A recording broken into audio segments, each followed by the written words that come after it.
Jérémie chapitre 1 verset 9. Puis l'Éternel étendit sa main et toucha ma bouche. Et l'Éternel me dit, voici, je mets mes paroles dans ta bouche.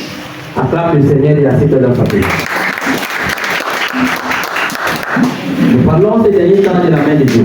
Nous parlons de la puissance de Dieu capable de soulever, d'ouvrir la mer.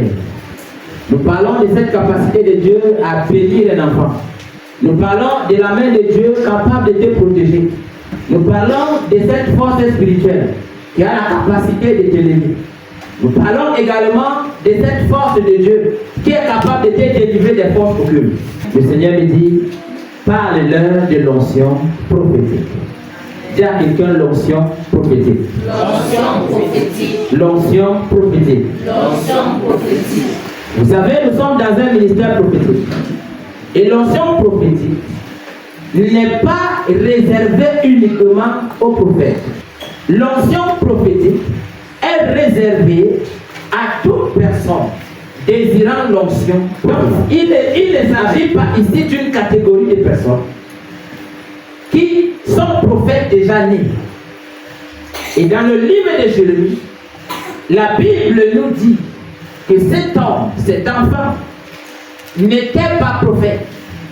Mais selon la science de Dieu, il est né, mais ne savait pas qu'il était prophète.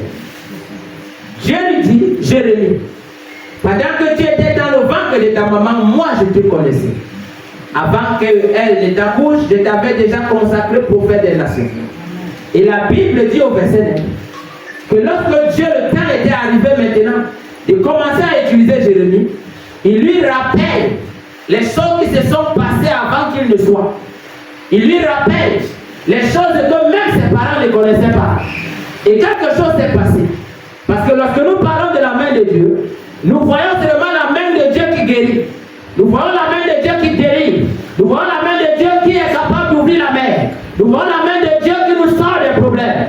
Mais la main de Dieu peut également te faire prophétiser. Amen. La Bible dit qu'il étendit sa main.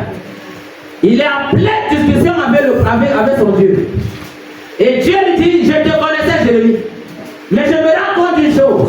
Tu ne connais pas ce que je suis capable de faire. Dieu aurait simplement parlé. Et Jérémie commençait à prophétiser. Mais la Bible dit qu'il étendit sa main sur lui. Et Jérémie commençait à prophétiser. Je déclare au nom de Jésus-Christ qu'avant la fin de ce programme, je fais de toi prophète de ta maison. Je relâche l'onction prophétique dans la salle. Que tu sois saisi maintenant.